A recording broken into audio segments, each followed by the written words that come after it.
नवनाथ महाराज की जय. भर्तरीनाथ आख्यान. भर्तरीनाथ महाराज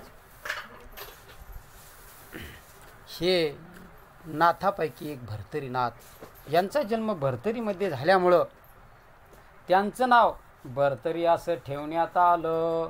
ज्या वेळेस भर्तरीनाथ एका भाटाबरोबर त्यांनी 16 वर्षे कर्मिले आणि व्यावसायिकाने त्या भर्तरीनाथाचा सांभाळ केला आणि व्यावसायिक ज्याचं खावं मीठ त्याचं काम करावं नीट. भर्तरीनाथाला हरणाबरोबर राहिल्यामुळं सर्व भाषा कळत होती आणि जेव्हा कोले भूक झाली तेव्हा कोले भूक झाल्यानंतर भर्तरीनाथाला कोल्यांची भाषा कळाली. जंबूक आयशे जंबूक बोलती वाणी भर्तरी ऐकता कानी ऐकताची विचारांत करणे करिता झाला महाराजा. मनात म्हणे व्यावसायिक अन्न आपण करीता हो भक्षण तरी त्या ते सुरत करून उपकारा ते सारावे की मातेचा उपकार जेवी व फेडी तसे खगेंद्र तेवी व्यावसायिकाचा उपकार जंबुकाचे भाष्य त्याची रीती असावे. मग म्हणे सकळ व्यावसायिका तुम्ही असावध राहू नका तस्कर धाड घालू आले का येत आहे ती तुम्हावरती म्हणती कळले कशावरून तरी जंबुक बोले स्वभाषी करून भूकत तरी भाषा मज कळून येत आहे महाराजा तरी मी तुझे बक्षिले अन्न म्हणून वदलो गुप्त न ठेवून.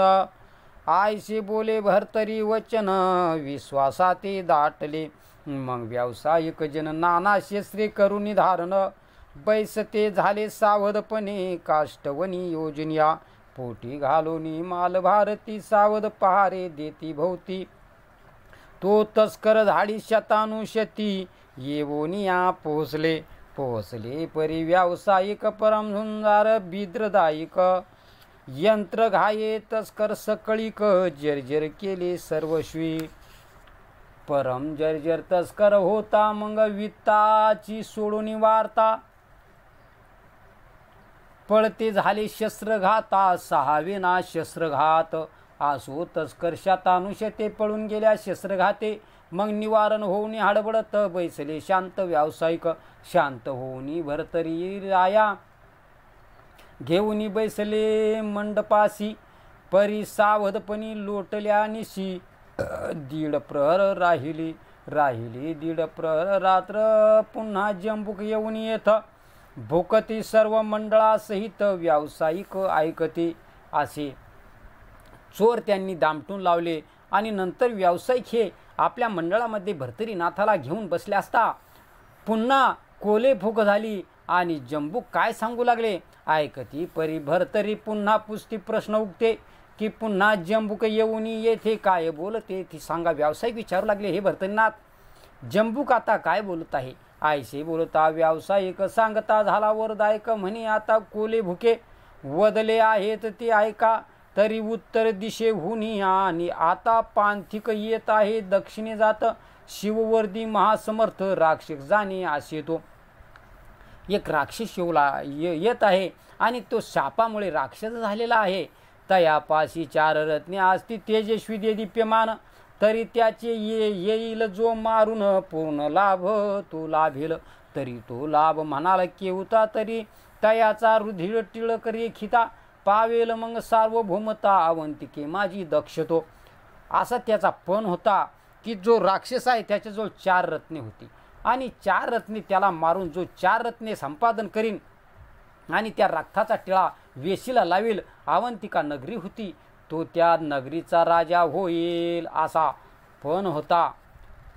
तरी त्या ते योजनी मरण रुधिरे वस्त्र आणावे भरून ग्रामद्वारी टिळा रेखून विजय भाळी रेखावा. ऐसे भर्तरी बोलता त्या ते विक्रम रूप होता तेथे ऐकताची शस्त्री हाताती कवळून आत चालला. तेव्हा विक्रम राजा होता आणि तो त्याने ऐकलं आणि तो शस्त्र घेऊन त्या राक्षसावर धावला. या परिश्रोते कल्पना घेती शिववर्दे त्या दानवाप्रती काय धन लाभले क्षिती तिची कथानक सांगावे.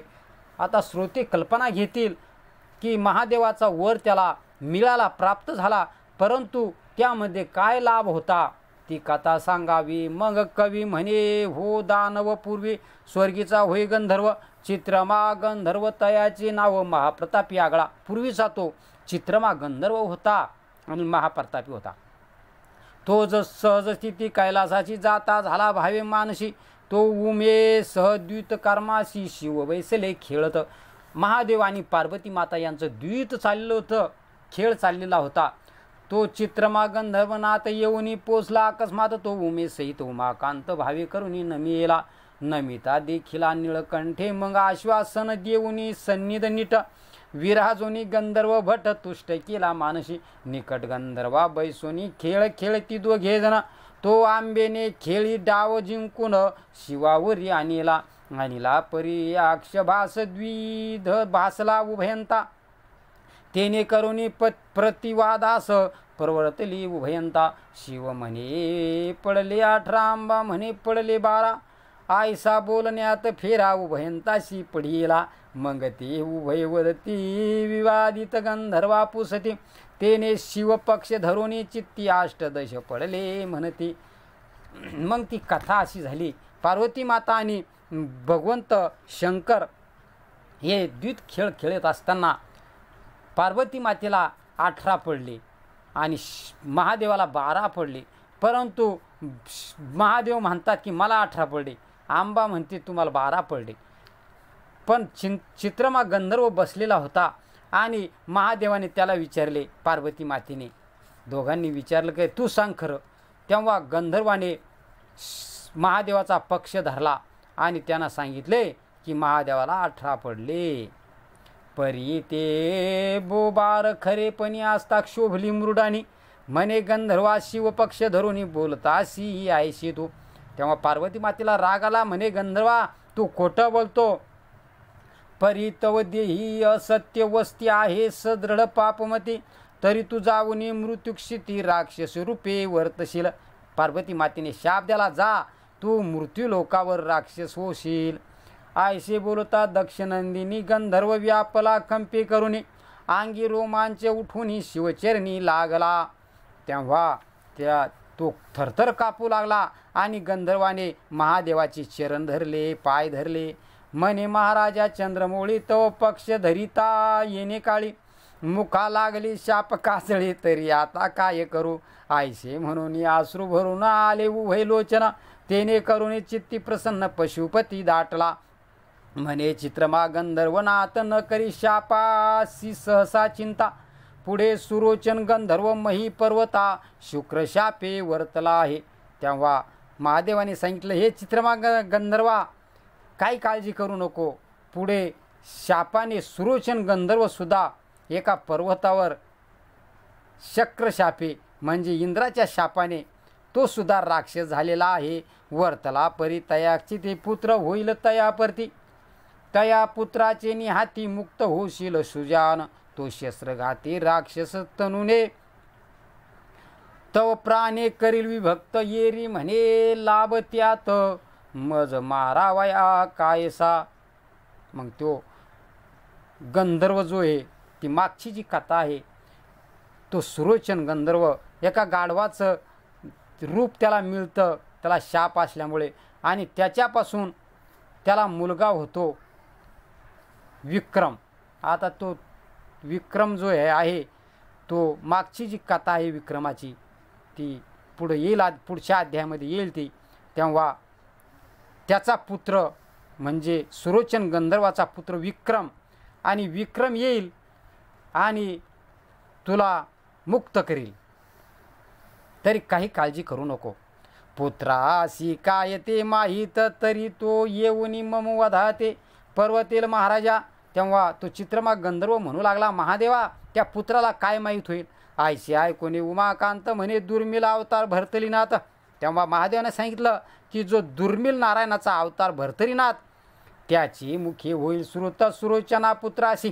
तेव्हा सुरोचन पुत्र आहे विक्रम, त्याला माहीत होईल की ह्या राक्षसाजवळ 4 रत्न आहे आणि वेशीला टिळा रेखायचा आणि तो जो विक्रम होता तो पारेकरी होता आणि पारा देऊन होता राजास तिथं आयस वेशीवर. आयसे बोलता पंचानन मग स्वस्त झाले तयाचे मन. मग दिव्य देहाश्रमी ठेवून दानव देही अवतरला परिबळहीन येत होता मार्गे करून. तो शस्त्र घेऊन विक्रम कानना परती पर्वतला. मग विक्रमाने असे कोयल्याची भाषा भर्तरीनाथाने ऐकली आणि ती विक्रमाने श्रवण केली भर्तरीनाथानं सांगितल्यामुळं. आणि विक्रम हा त्या राक्षसाला मारायला धावला. या परी आणि श्रोते बोलती सुरोचन गंधर्व महिवर्ती. शक्रशापे पातला निगुती कैशार्थी ते वदावे. आता सुरोचन गंधर्वाला कसा शाप इंद्राचा मिळाला ते आता ती कथा आम्हाला सांगा. कवी म्हणे वायका वचन अमरपुरी पाकशासन. सभेस्थानी सभा करून गांधर्व दिक बैसले. पुढे अप्सरा नृत्य करती नेटके हावभाव दाविती. तिलोत्तमा आणि मेनका युती आर्क ज्योती लावण्या. कैसे त्यांचे चांगुलपण ग्रंथी किती वर्णवर्ण. अशा त्या अप्सरा होत्या आणि त्या नृत्य करू लागल्या आणि त्यांचं लावण्य अर्कज्योती काय सांगावं या ग्रंथात वर्णन करायचं थोडं. तरी तयाचे स्वरूप पाहता मदन मूर्छांगत होतसे. ज्या सभास्थानी नाट्य करिता दाविती चमचमका समता. जयाची नेत्र कटक्षा पाहता जपी तपी नाडती. मग मुनी येऊनी लुंगी कासोटी सोडून धावती तया पाठी. मग कैशी आचारण योगराटी म्हणती कष्टी कंदर्पे. आयशी गुण ज्ञान स्वरूप परिस्थिती लावण्य लतिका चंद्रज्योती. नाट्य करीती ते सभेप्रती वेधेची ती कंदर्प. ते नाट्य करिता सूरपणी सुरोचन गंधर्वा पंचबाणे. आतिवेधला निशिदिनी लाज सोडून तिच कारणे. परमवेधता पंचवाणी देव सभेत मंदे न गुणुनी. ऐका एकाकी सभेत उठून ते सुरोचन गंधर्व त्या अप्सरा नृत्य करीत असताना तो उठला. मेनके ते स्पर्शी ते धरुणी मेनकेचा हस्त. कुचा हस्ता अनेक व्यक्त ते पाहुणी विषयाची नाथ परमचित्ते क्षोभला. त्या सुरोचन गंधर्वाने ती मेनका अप्सरा होती तिचा हात धरला आणि तेव्हा इंद्राला राग आला आणि त्याने शाप दिला. मने सभास्थानी सोडून लाज कवळी तर भेते कामिक काजे. तरी हाय साधम ध्वज पद्युच्युत हो का. जयाची नकळी रंग राग रंगहीन बुद्धी कामिक योग. तरी हा पतन पावो स्वर्ग महागंधर्व हो का. इंद्राने शाप दिला जा तू मृत्यूलोकामध्ये तू गाढव होशील. आयसे बोलता पाकशासन तत्काळ झाला तेथुनी पतन होता सहस्र नयन तुष्ट केला स्तुतीने. म्हणे महाराजा अमरनाथा उशाब द्यावा माते आता. हे कर्म घडले असता परीक्षा मा करावीजी. तू दयावंत प्रज्ञा राशी सदा कवळुनी हृदय पाळीशी. परिपोटी घालून अपराधाशी क्षमादान उपावे. तू माय मिले करू सहसा न गुणी माझे अपराधलेशा. तरी तू दृष्टी समपियुषा मिरविका महाराजा. आयसे स्तुती ते वंदता वचन संतुष्ट झाला पाकशासन. म्हणे 12 वर्षी पुन्हा परतून स्वस्थाना येशील की. तेव्हा तू सुरोचन गंधर्वाने इंद्राचे पाय धरले. महाराज मला उशाप द्या. तेव्हा इंद्राने पुन्हा उशाप दिला. 12 वर्ष तू गाढव होऊन राहशील आणि पुन्हा परतून स्वर्गाला येशील परे कैसा कर्म मथुराधीश जो नरेंद्र त्याचे सत्यवर्मा नाम. जो मथुरेचा राजा आहे त्याचं नाव सत्यवर्मा आहे. इंद्र त्याला कथा सांगू लागला. महिलागी मिरवी तसे तयाची कन्या लावरणा अशी सदविवेक पुण्यराशी. तिथे वरुणी कुर्तिमाशी विक्रमाते तो सवावे. तो विष्णू विक्रम मूर्ती आयसा स्वशक मिरवेल महिषी. तो येता तो उद्राशी मुक्त होशील महाराजा. तर सांगितलं की तुला सत्यवर्म्याची सत्यवती मुलगी आहे ती तुला पत्नी म्हणून मिळेल आणि तिच्यापासून तुला एक मुलगा होईल विक्रम. आणि त्या विक्रमाचं तो मुख पाहिलं की तुझा शापमुक्त होईल. कारण की काही जे मुलं असतात ते मुळावर येत असतात म्हणतात. जसे एकनाथ महाराज होते. एकनाथ महाराजाच्या आईवडिलाच्या मुळावर एकनाथ महाराज होते. तसा हा विक्रमसुद्धा सुरोचन गंधर्वाच्या मुळावर होता. त्याने मुख पाहिलं आणि तो शापमुक्त झाला. हरेल सर्व शाप दुःख मग भूलोकात होऊन उन्मुख. स्वर्ग लोकवासी होसी तो. आयसे बोलता सहस्र नयन गंधर्व पावला तुष्टभान. जैसे मृत्यू वेळी पियुष पान लाभलेसे दैवाने. की अत्यंत दारिद्र्य झाल्यास प्राप्त दैवे मांदूस लाभ होत. की सरिता ओघ जात वाहत सांगडी हात लागले. की परम दुष्काळ न मिळे अन्न भनगा रूप दावी धरून दुरून. ते आपंगिले सुरभिने तैसे झाले गंधर्वी. असो मग तो सुरोचन तया झाले स्वर्गपतन. वायुचक्री मिथुळा कानन सेविता झाला येऊन त्या मिथुळेमध्ये तो गाढव झाला. परी तो येताची स्पर्शिता मही होऊन गेला गंधर्व दे. मग सरस पंक्ती कानन प्रवाही चरू लागले नित्यसा. गाढव झाला, चरू लागला नदीच्या थड्याला. तेव्हा एक कुंभार होता आणि त्या कुंभाराच्या गाढवामध्ये तो मिसळला. तव त्या गावी कुल्हाळ कमट उत्तम नामे असे सुबट. तो संचरून एक कानन वाटे गंधर्वाते शोधित असे. शोधा शोधिता कमट कुल्हाळ देखिला गंधर्व मंडळ. त्या गंधर्वात हा शाप बळ गंधर्व रूपी मिळवीत असे. मग तिने हाकोनी गंधर्व समस्त नेता झाला स्वसाधनात. त्या सवे गंधर्व यात कुल्हाळ शाळे गेला असे. गेला परी बहु दिवस तया कुल्हाळ गृही असे. त्यावरी कमठ तो स्वसाधनात दारिद्र्यता पावला. तेने करुणी गंधर्व समस्त ओपिली हे परा घेऊनी वित्त. परी तो गंधर्व स्वसाधनात रक्षुनी हा ठेविला. तो जे गाढव होतं त्याच्या कळपात आलं. परंतु ते गाढव आल्यामुळं त्या कुंभाराला दारिद्र्य आलं आणि दारिद्र्य आलं सगळे गाढव विकून टाकले. पण ह्यो जो गाढव होता ह्यो जरा स्वर्गातला होता. दिसाला जरा रोसना पसना होता, चांगला होता. तो गाढव त्यांना सांभाळून काढला. सावकाराकडून कर्ज घेतलं परंतु हे गाढव त्याने विकलं नाही. रक्षिला परी एकटाद्वारी गंधर्व मनी विचार करी एकांती एकट्या परी कमठ कुल्हाळ ठेविला. मग रात्र पाहुणी 2 प्रहर कुल्हाळ ते बोले उत्तर. की सत्यवार्म्याची कन्या सुंदर करून द्यावी मज कांता. आयशी दिनोदिनी पुकारता कमठ कानी होई ऐकता. मग साधना बाहेर येऊनी तत्वता निज दृष्टीने विलाकी.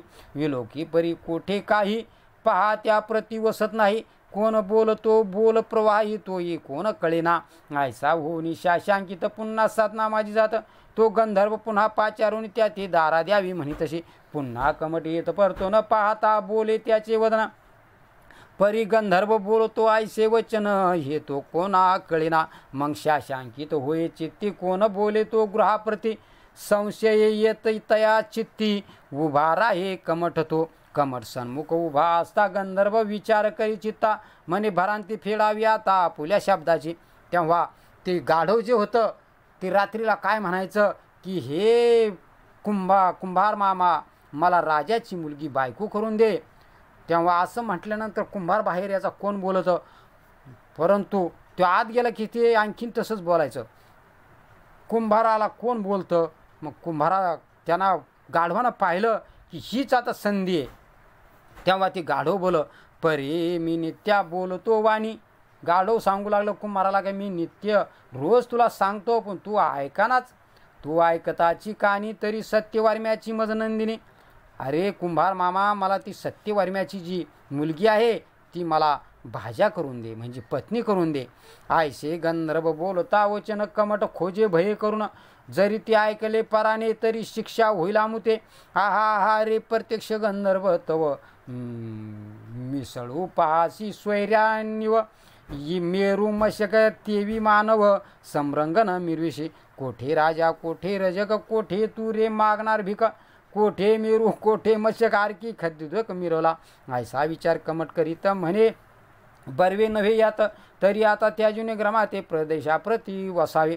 तेव्हा त्या राजानं त्या कुंभारानं त्याला विचारलं अरे कुठं राजा कुठं आपण कुंभार. राजा आपल्याला जर माहीत झालं तर आपल्याला मारल्याशिवाय राहणार नाही, सुळावर देईन. तेव्हा कुंभाराने विचार केला आणि ती नगरी सोडायचं ठरविलं. पसारा भरला गाढवावरून निघाला. तरी आता विप्रयास कळता सत्यवर्मा रायास. तो शिर छेदुनी कासयास आरपील जाण निर्धारी. आता राजा आपल्याला मारल्याशिवाय राहणार नाही जर त्यानं ऐकलं तर. आयसा विचार करिता चित्ती तो उदय पावला ग बसती. मग का ते सांगून गंधर्वनी ती पलायनाशी निश्चय केला. परी तो मूळ दोघे जण जया लागी नसे ज्ञान. की प्रत्यक्ष पशुने बोलावे वचन हे आश्चर्य वाटेना. पशु असती विचाररहित हा गंधर्व बोलतो मात, तरी हा पशु नव्हे निश्चित प्रज्ञावंत समजेना. म्हणून असती मूढपणे योजिले त्यांनी पलायन, त्याची गंधर्व ग्रहांतिका वाहून संसार ग्रंथिका भरिले. संसार वाहुनी गंधर्व वरता त्या सवे चालिते उभयंता सहज स्थिती. तेव्हा ते जे गाढव आहे ते बोलू लागलं, पण त्याच्या पत्नीनं, कुंभाराच्या पत्नीनं विचार केला, हे कोणीतरी देव अवतारी गाढव आहे, गाढव कुठं बोलत असतं का. मग त्यांना ते भरला पसारा चालले. ती कुंभार मामा म्हणे आता आपल्याला नगरी सोडून जायचं. पण जे सेवक होते त्यांनी त्याला ताडिलं आणि तू का चालला. परंतु राजा हुशार होता. पुढं चालून राजानं काय केलं, राजाच्या कानावर गोष्ट गेली. कुंभारानं सांगितलं असं हे गाढवीन असं बोलतं. मग राजानं सांगितलं तू काय कर, रात्रीला ते कुंभारा गाढव असं म्हणलं का त्याला सांग आमची जी नगरी आहे ती तांब्याची करून दे. राजा थोडा बुद्धिवान नव्हता, जरा कमीच होता. प्रधानाला जर सल्ला घेतला असता प्रधानाचा, तर प्रधानानं सांगितलं असता की आमची नगरी सोन्याची करून दे. परंतु राजानं तांब्याची मागितली. सोन्याची जर मागितली असती तर त्या गंधर्वाने सोन्याची करून दिली असती. परंतु राजाने सांगितलं तांब्याची करून दे. मग त्या गाढवानं महाराजची नगरी तांब्याची करून दिली. आणि तांब्याची करून दिली असता त्या राजाने मग त्याची मुलगी होती त्याला दिली. आणि तो गंधर्व रातचा गंधर्वाचं रूप घ्यायचा, दिवसा गाढव व्हायचा. आणि तो त्या मुलीला एक मुलगा झाला. मग तो मुलगा झाल्यानंतर राजानं सांगितलं की तू आता हे जे गाव आहे मिथुळा हे सोडून दुसऱ्या गावी जाय. कारण की राजाला नाव ठेवते लोक की यांना गाढवासंग लग्न लावून दिलं. त्यांना राजवाड्यात लग्न लावलं, त्या कुंभाराला वाटं लावलं. मग ते अवंतिका नगरीमध्ये येऊन राहिले आणि तिथं विक्रम मग कामाला लागला. त्या राजाच तिथं वेशीवर पहारा देण्यासाठी कामाला लागला. आणि काम करीत असताना त्याचा पहारा तेव्हा भर्तरीनाथाने कोल्याचा आवाज ऐकला. कोल्याची भाषा ही भर्तरीनाथाने त्या व्यावसायिकाला सांगितली, ती विक्रमाने ऐकली. आणि तो गंधर्व जो आहे तो शापाने राक्षस झाला होता. त्याच्याजवळ 4 रत्न होते. मग विक्रमाने त्याला मारलं, वेशीला टिळा रेखला आणि त्याने मग राजा झाला. राजा झाल्यानंतर भर्तरीनाथाला त्यांना प्रधान म्हणून ठेवलं. अशी ती कथा भर्तरीनाथाची. पुढे भर्तरीनाथ हा भरपूर अशा पत्न्या करतो. त्याची पिंगला नावाची एक पत्नी असती. त्या पत्नीला सांगतो की जर मी मरण पावलो तर तू काय करशील, मी जीव देईन. भर्तरीनाथाने याच्यात गेला, शिकार करण्यासाठी जंगलात गेला.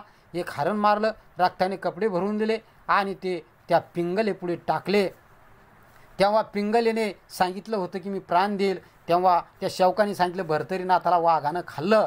तेव्हा ते कपडे पाहून त्या पिंगलेने आपला देह समर्पित केला आणि ती मरण पावली. तेव्हा भर्तरीनाथ जंगलातून आला आणि जंगलातून आल्यानंतर भर्तरीनाथाने सुद्धा पिंगलेसाठी हट्ट केला. स्मशानात बसला भर्तरी म्हणून. आणि नंतर गोरक्षनाथ आले. त्याचा जो संशय होता तो फेडला आणि भर्तरीनाथाला नंतर ते बद्रिका आश्रमाला घेऊन गेले. दत्तात्रय महाराजापाशी घेऊन त्याला अनुग्रह दिला. तेव्हा भर्तरीनाथ नाथामध्ये प्रगट झाला. अशी भर्तरीनाथाची दुर्मिळ नारायणाचा अवतार भर्तरीनाथ. नवनाथ महाराज की जय.